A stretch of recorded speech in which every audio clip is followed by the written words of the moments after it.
There are no accidents in the tapestry of a life surrendered to God. We often move through our days assuming that the people who cross our path are mere coincidences, passing faces, fleeting encounters, or simply the background characters in the drama of our own becoming. But the truth is far stranger and more wonderful than that. For those who walk with eyes open to the eternal, it becomes clear: God does not deal in randomness. He is not a God of chaos, but of design. And in His mercy, He sometimes sends someone, just one soul, who is meant not only to walk beside you, but to guide you. Not guide in the sense of command or control, but in the subtler, more powerful sense, as a mirror to your soul, a whisper to your weary spirit, and a compass pointing not just to where you wish to go, but to where you were always meant to arrive. And here lies the danger, because the one sent to you may not come in the way you expected. We expect the heavens to part, the skies to roar, and a figure to arrive bathed in certainty and light. But that is not how heaven works. The eternal wraps itself in the ordinary. This guide, this partner, may come in silence, wearing no crown, carrying no announcement. Perhaps their voice is quieter than the noise in your head, and their touch more subtle than the drama you've come to expect. And yet, in the stillness of their presence, something in you softens, something in you listens. But this is where most people miss it. They are looking for lightning, and God sends lanterns. They want fireworks, and God offers candles. In the frenzy of modern love, with its performances and projections, many walk straight past the very soul sent to guide them. The tragedy is not that God is silent, but that we are too loud. The sacred is not absent, but that we are inattentive. How many of us have walked away from the very one who could have held our hand through the dark, because we were busy chasing the ones who dazzled, but could not endure. And still, God is kind. He doesn't force the union, He offers it. A partnership sent from Him will always carry freedom, not possession, calling, not comfort, for the one He sends is not merely to make your days feel lighter, but to help your soul grow weightier with purpose. They will confront the parts of you that are cowardly and call them out. They will see through your pride and still love you, and in their eyes you may begin to see not just who you are, but who you could be if you only trusted the voice that sent them. Yet timing matters. If you wait too long, if you dismiss too quickly, if you let fear disguise itself as wisdom, you may lose what was meant to be yours. Not every open door stays open. Not every season waits. Sometimes heaven whispers once again, and then goes silent. So, when such a person crosses your path, you must listen with more than your ears. You must discern with your spirit. The one sent for you may not fit the list you made, but they will fit the life you are called to build. And if you are wise, you will see the fingerprints of God, not in their perfection, but in their presence. You see, love that is sent is never about possession. It's about revelation. The person God sends is not a prize to be won, but a gift to be stewarded. And when you treat them as sacred, you do not just honor them, you honor the one who sent them.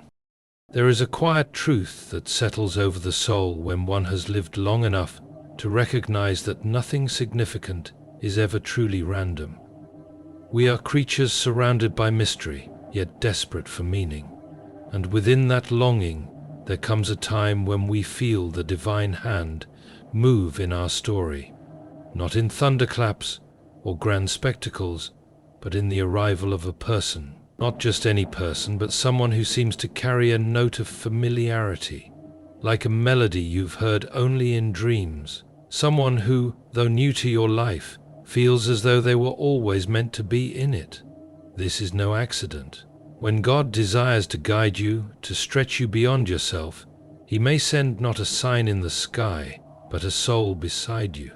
someone through whom heaven will speak in glances, in silences, in hard truths lovingly told.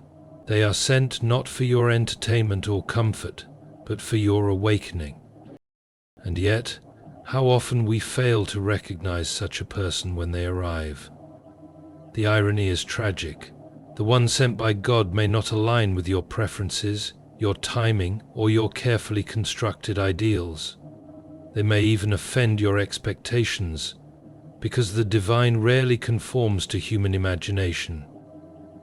The partner sent for you will likely not check every box, but they will carry the one thing you didn't even know you were desperate for.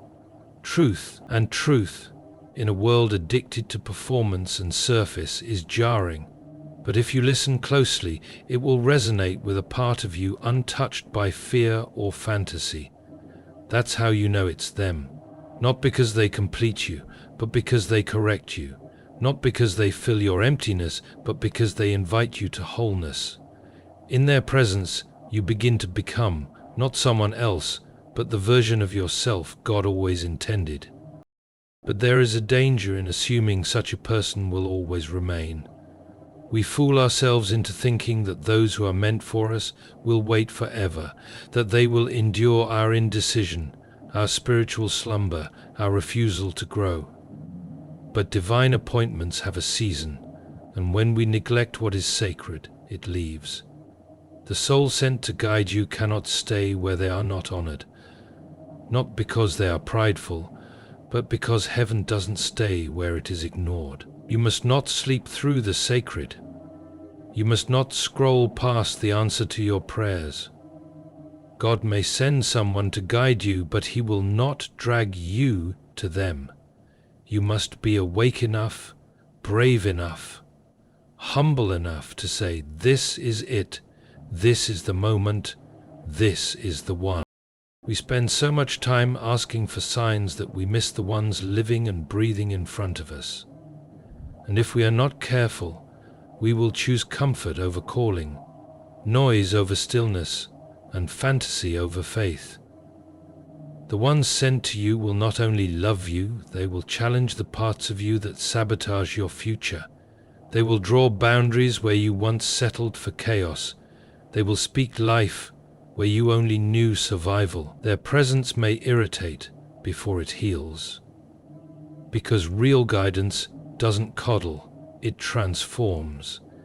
And if you allow it, that transformation will be the doorway to everything your heart has cried out for in silence. In the end, the question is not whether God still sends people to guide us. He does, he always has. The question is whether we will recognize them before they are gone. Whether we will humble ourselves enough to receive the answer that doesn't look like what we wanted, but is precisely what we needed. And when that person stands before you, clothed in quiet purpose, carrying light for your next step, may you have the courage to say yes before they walk away. It is one of the strangest and most wonderful truths of this life. When God intends to shape you, correct your path, or pull you deeper into his design for your life, he often sends a person, not a sermon, not a thunderclap, but someone with skin and breath and a voice just soft enough to break through your pride. We imagine divine intervention as something loud, something undeniable, but heaven often moves quietly, disguised in the ordinary. You may be praying for clarity, for direction, for purpose, and God may answer by sending you someone who carries a wisdom not of their own, a peace that disrupts your chaos, and a gaze that sees through your masks. This person is not just another companion, they are a guide, not because they know more, but because they know what matters. And in their presence, you begin to feel the pull of something larger than yourself, something holy. Yet the guide does not arrive as we expect. You might miss them if you are looking for glamour or applause. You might overlook them because they don't match your fantasy. They may not arrive in your preferred form or speak your favorite language. But if you listen with the ears of the Spirit, If you pay attention beyond the surface, you will notice that something shifts in their presence. Your thoughts grow clearer, your vision sharper. Your soul begins to ache, not out of pain, but because it recognizes home. You don't feel saved in their presence, you feel summoned. They are not here to rescue you from the fire, but to remind you that you were made to walk through it and come out refined. They challenge you without shaming you. They stir something ancient inside you, something you've tried to silence with distractions, but which now rises again and says, "This is the path." But here is what few understand. The sacred must be responded to, or it will leave. The partner sent to guide you is not bound to wait until you finally recognize their worth. Heaven does not operate by your procrastination. We assume that what is meant for us will remain, no matter how long we delay, how many excuses we craft, how deeply we bury ourselves in fear. But that is not the nature of sacred appointments. The person sent to help guide you into growth, into destiny, into wholeness, has their own purpose. And if your hands remain closed, if your heart stays guarded, they may walk away, not out of anger, but out of obedience. God does not allow his messengers to remain where their message is unwanted. And still we are so easily distracted. We chase what shines instead of what sanctifies. We listen to the voices that flatter, not the ones that sharpen. The one sent to guide you will not flatter your ego, and perhaps that is the greatest sign, not that they complete your story, but that they confront the chapters you've been afraid to write. They stand beside you, not to carry your burden, but to remind you that you're strong enough to carry it yourself, with God. So when such a person comes, and they will, you must be brave enough to see past your assumptions. You must have eyes that look deeper than appearance, ears that listen beyond words, and a spirit quiet enough to discern the voice of heaven in the form of a human being. And when you do recognize them, do not hesitate. Do not wait until they are gone to realize what you were given. For while God will never stop pursuing you, not every person he sends will stay if you refuse to walk with them. There is a cost to delay. The holy must be embraced while it is near. There are moments in life when silence is not empty but full of meaning, full of movement, full of messages we're not yet quiet enough to hear. When God chooses to shape your journey, he doesn't always do so with dramatic events or supernatural signs.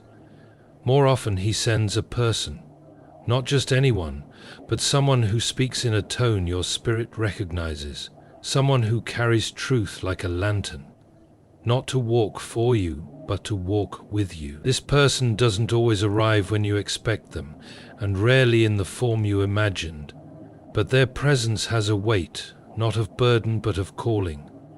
They carry with them an echo of the divine, a purpose intertwined with your own, and their task is not to make your life easier, but to lead you, sometimes gently, sometimes firmly, into the kind of life you were made for. This kind of person doesn't arrive with thunder. There is no trumpet announcing their presence.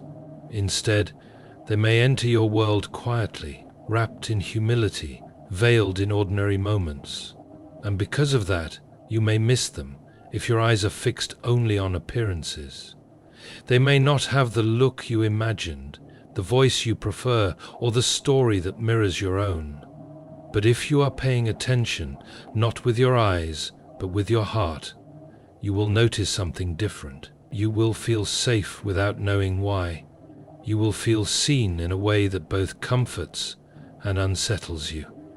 This person speaks to the version of you that hasn't yet been fully born, the one God has been forming in silence. Their presence may disrupt your patterns, challenge your excuses and push you to grow, but that is the work of the one who guides, not to please you but to awaken you. Yet even as this guide is sent, there is a sobering truth. Divine timing doesn't wait forever.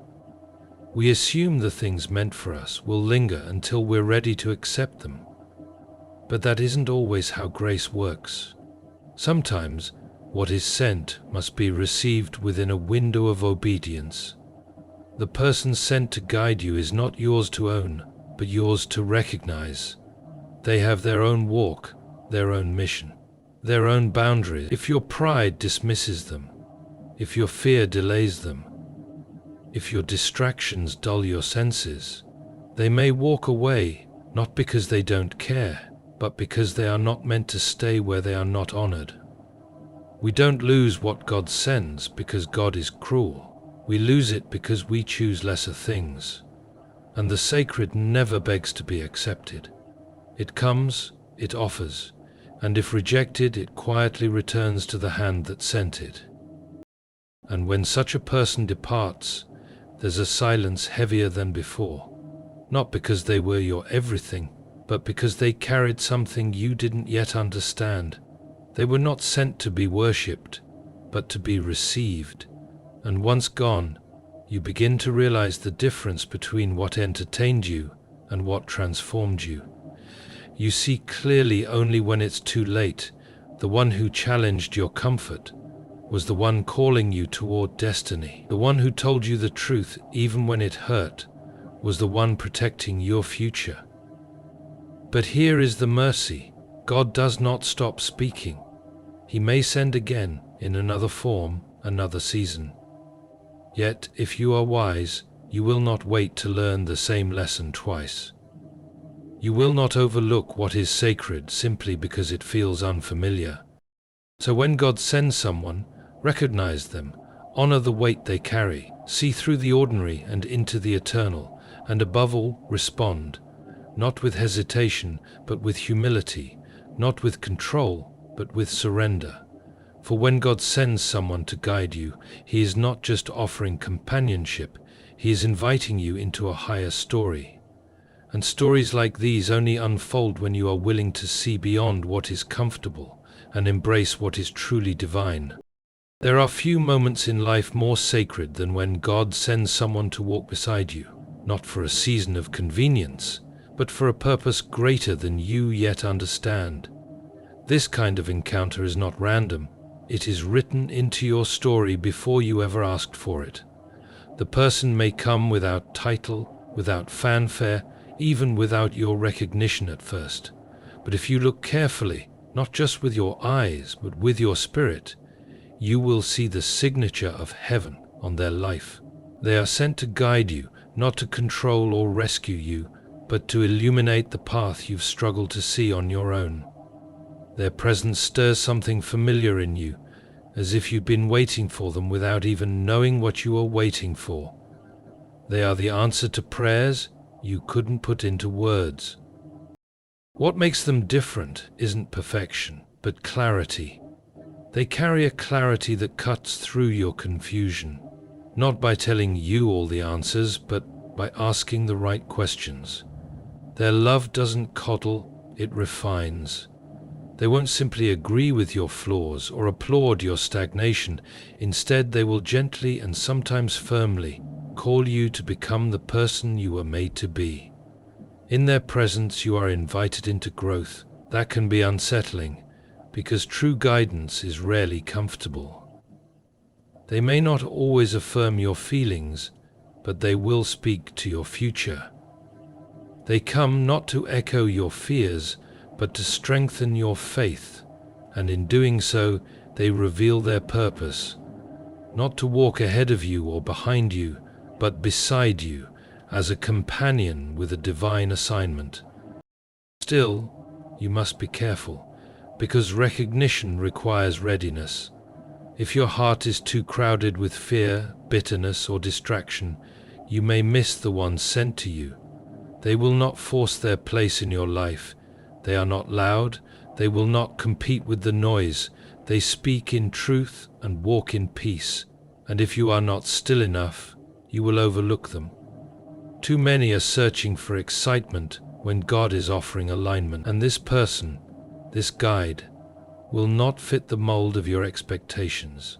they will likely challenge it. If you measure them against your checklist instead of weighing them with your spirit, you may discard what was sent to save you. And once passed by, such opportunities do not always return. What's more, the sacred does not linger in the presence of dishonor. The person God sends will not stay if they are met with pride, indecision, or neglect, not because they are impatient, but because their mission requires movement. You do not have forever to say yes. Love sent from above is not clingy, it is commissioned, and when it is ignored, it moves on, not as punishment, but as a consequence. This is why discernment is essential. Not everything that glitters is divine, and not everything sent by God shines at first glance. You must look deeper, listen harder, pray more honestly. The difference between losing what was meant for you and keeping it often lies in your ability to recognize it before it's gone. Yet even in this, God is kind. If you've missed it before, grace does not abandon you. He may send another, different in form, but similar in spirit. Still, that doesn't mean the invitation stays the same. Each time you delay, each time you dismiss, the cost grows. That's why when God sends someone, the wisest thing you can do is respond. Not with fear, but with faith. Not with endless questioning, but with quiet courage. Because what you are being offered is not merely love.